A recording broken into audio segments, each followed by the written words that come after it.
Hi, welcome to my channel and I am Pooja.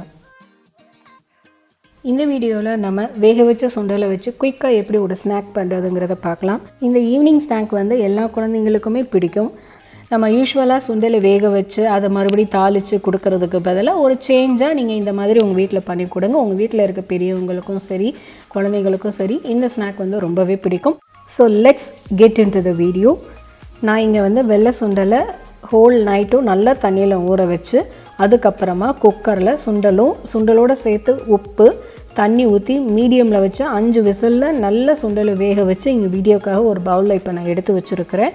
So இதே மாதிரி நீங்களும் உங்களுடைய சுண்டலை வேக வச்சு எடுத்து வச்சுக்கோங்க.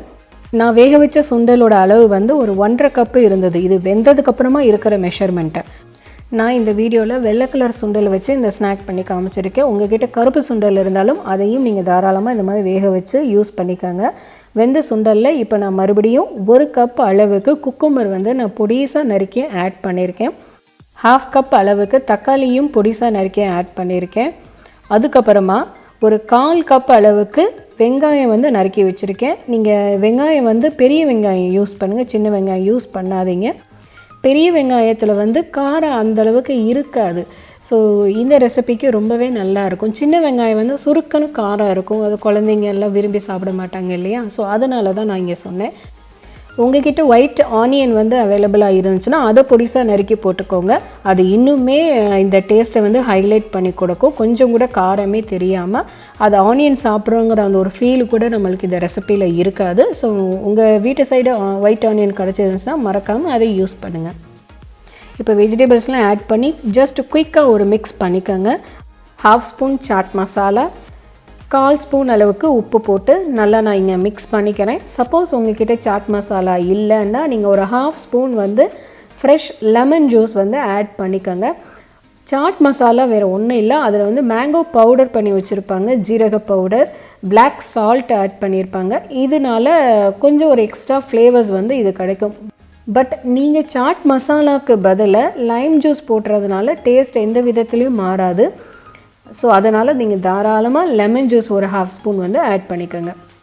சால்ட்டை செக் பண்ணி உங்களுடைய டேஸ்ட்டுக்கு தகுந்த மாதிரி சால்ட் இன்னும் கொஞ்சம் ஆட் பண்ணிக்கோங்க.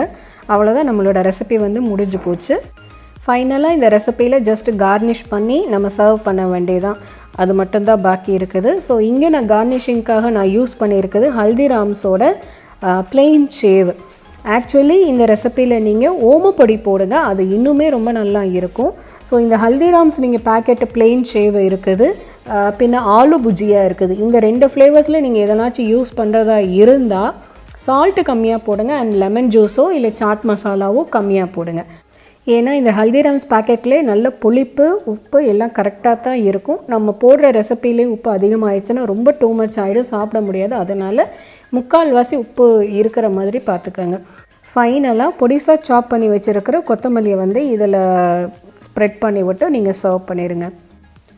இந்த ஈவினிங் ஸ்நாக்கை நீங்களும் உங்கள் வீட்டில் உங்கள் ஃபேமிலிக்கும் உங்கள் குழந்தைகளுக்கும் செஞ்சு கொடுங்க. இந்த ரெசிபி எப்படி வந்ததுன்னு சொல்லி உங்களோட ஃபீட்பேக்கை கமெண்ட்டில் கொடுங்க, நான் படித்து பார்த்து தெரிஞ்சுக்கிறேன். தேங்க்ஸ் ஃபார் வாட்சிங்.